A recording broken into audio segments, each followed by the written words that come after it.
SIT-য়ে নিজে এখন লিক কৰি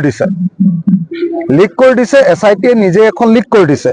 লিক কৰি ভাবিছে যে বিৰাট একদম হত্যাকাণ্ড বুলি দিলো, গতিকে একদম চবে বাহ দিব। বহুতে বাহ দিছিলে, মই উল্টা মাৰি দিলো। মই উল্টাকে ক'লো, মই সমালোচনা কৰি দিলো। গতিকে মোক ভয় খুৱাব খুজিছে, আৰু যিবিলাকে বাহ দিছিলে, আপোনাৰ নিউজ লাইভ, যিবিলাকে বাহ দিছে, টাইম 8, তেওঁলোকক মানে তেওঁলোকক একো কৰা নাই, আৰু মোৰ ওপৰত চেষ্টা কৰিছে। আপুনি কালি আমাৰ অসম পেপাৰখন পঢ়ি চালেই হ'ল। আমাৰ অসম পেপাৰখনৰ লিড নিউজটোৱে হ'ল যে অসমৰ প্ৰত্যেকজন সাংবাদিকৰ হাতে হাতে এই SIT ৰিপৰ্টটো আছে, আৰু সেই SIT ৰিপৰ্টৰ ভিত্তিত তেওঁলোকে নিউজ কৰিছে। আপোনালোকে যিকোনো এখন পেপাৰ পঢ়ি চাওকচোন, চব পেপাৰতে এইবিলাক SIT ৰিপৰ্টটো যে হাতে হাতে আছে এইটো কথা কৈ আছে।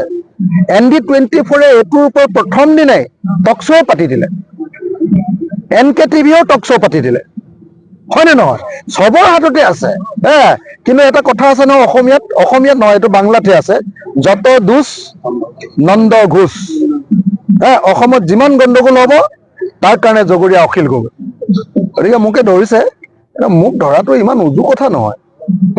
মোৰ কাৰণে জেইলো একেটা ঠাই। খালি মই অসমৰ মুখ্যমন্ত্ৰীক অনুৰোধ কৰোঁ, যদি মোক জেইলত পঠিয়ায় তেখেতে, আপোনাৰ কি নাম, SIT-ৰ CIO গৰাকীৰ জৰিয়তে যদি মোক জেলত পঠিয়ায়, তেওঁ যদি সেইটো বুদ্ধি কৰিছে, অসমৰ মুখ্যমন্ত্ৰীক খালি মই আহ্বান জনাম, মোৰ গাটো বেয়া হৈ আছে।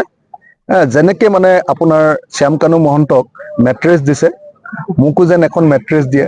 জেলত বৰ ফটা কম্বল থাকে, তাত শুব নোৱাৰি, আৰু লগতে 2খন কম্বল যাতে দিয়ে, অলপ ভাল চাই। আৰু তেওঁ ঘৰত থকাবিলাক নালাগে বাৰু, অলপ ভাল চাই 2খন যাতে কম্বল দিয়ে, আৰু বেড কভাৰ এখন আৰু আঁঠুৱা এখন। খুব মহ ওলাইছে এতিয়া, তো গতিকে আজিকালি ঠাণ্ডা দিনতহে মহ ওলাই, জানেনে নাই? আগতে গৰম দিনত ওলাই, আজিকালি ঠাণ্ডা দিনত।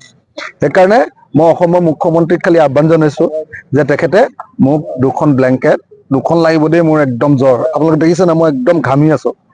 2খন ব্লেংকেট লাগিব, এখন বিচনা চাদৰ, এটা আঁঠুৱা, আৰু কি কৈছিলো, আৰু এখন মেট্ৰেছ কিন্তু হেৰিয়াক দিছে আকৌ দেই, শ্যাম কানু মহন্তক দিছে, মোক নিদিলে নহব। মোক ফটা কম্বল দিলে নহব, উৰেহে কোৱা।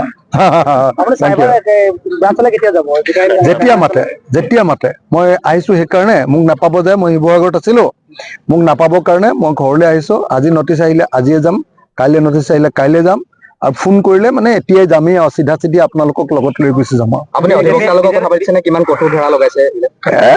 আপোনালোকে নিজে পঢ়ি চাওক যে চাৰ্জশ্বিট বোলা বস্তুটো প্ৰাইভেট প্ৰপাৰ্টি নহয়। চাৰ্জশ্বিট বোলা বস্তুটো ৰাজহুৱা প্ৰপাৰ্টি। সেইখন যদি কোনোবাই ব্যাখ্যা বিশ্লেষণ কৰে, সেইখন যদি কোনোবাই উলিয়াই দিয়ে, সেইটো কোনো অপৰাধ নহয়, সেইটো প্ৰাইভেট প্ৰপাৰ্টি নহয়ে। মোক এনে ধমকি মাৰিব কৈছে, তোক জেলত ভৰাম বুলি। হিমন্তৰ ধমকিলে মই কোনোদিন ভয় কৰা মানুহ নেকি? আপোনালোকে নিজে জানে। আসাম টক্স, আপোচবিহীন অসম কণ্ঠ।